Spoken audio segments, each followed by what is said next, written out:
could do it." "More orange juice, Joe?" Karen asked. She hovered over Graham with a pitcher in her hand. Before that, she'd hovered over him with a plate of scrambled eggs, fried potatoes, and rye toast. Prior to that, she had just generally hovered, dispensing coffee, juice, and muffins while she made breakfast. Neal shot her a dirty look. In the 9 months they had lived together, Karen had made breakfast for him exactly once. Pop-Tarts. Burned. Neal did most of the cooking in the house. Until Graham arrives, Neal thought, and she turns into Aunt Bee. Karen returned the dirty look. Not an Aunt Bee dirty look, but a Karen Hawley don't tread on me, I'll cook breakfast any damn time I feel like it look. Besides, Karen loved Joe Graham. That little leprechaun face was just so damn cute, and the artificial arm made him so vulnerable. She liked the way he respected himself and the people around him. And she knew the story of how Graham had raised Neal from an abandoned child into a pretty decent human being. Karen treated Graham like a beloved father-in-law, even though he wasn't Neal's real father and Neal wasn't her husband. In 1980s America, Karen thought, families don't always come in square boxes. "So what is this? Your Serpico look?" Graham asked.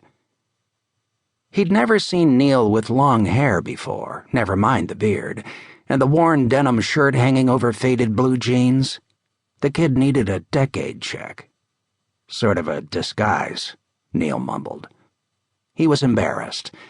At first, the beard and hair were just that, a gesture toward disguising his identity. But then he came to like the look.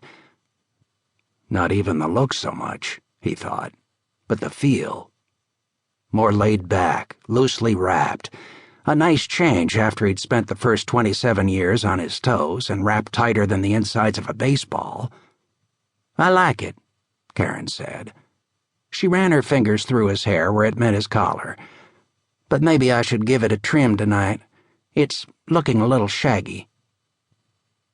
This is nice, Graham thought. This is nice for the kid. He finally has somebody. Every other time I've come to get him, I've found him buried in a stack of books, index cards, and bad memories. Kid used to eat self-pity like it was ice cream. This time he's with a stand-up woman who loves him so much she doesn't take any of his crap, and he can't feel too sorry for himself. He opens his eyes in the morning and she's there. "So do you want work?" Graham asked. "Dad, I've been thinking." "When did that start?" Graham asked. He felt it was his duty to insult Neal. "It's a recent development," Neal admitted. "But I've been thinking about retiring." He'd been thinking about it real hard since the moment he squeezed the trigger and dropped a man dead in the snow. Then he disappeared into Karen Hawley's bedroom and didn't come out for weeks, hiding from the feds, the highway patrol, and the local cops. Then the funniest thing happened. Nothing. When he finally poked his head out, long hair, beard, and all, nobody cared. No cops came, no questions were asked. Nobody in the little town of Austin, Nevada said anything. And Neal got a life. "Yeah, what, 28? Graham asked. "Working for friends counts like dog years," Neal answered, "so I'm really 196. Friends was shorthand for Friends of the Family, banker Ethan Kitteridge's private organization that helped his wealthier clients out of jams, which usually meant putting Neal and Graham smack in the middle of one.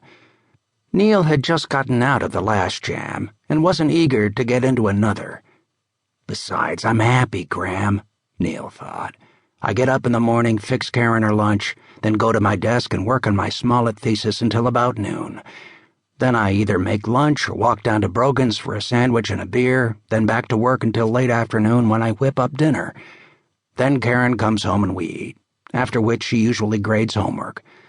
Then we might watch a little television before we go to bed. I like my life."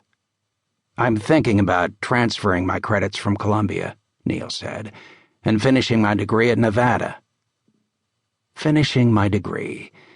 It had an unreal sound to it. He'd been trying to finish his master's degree for about 6 years.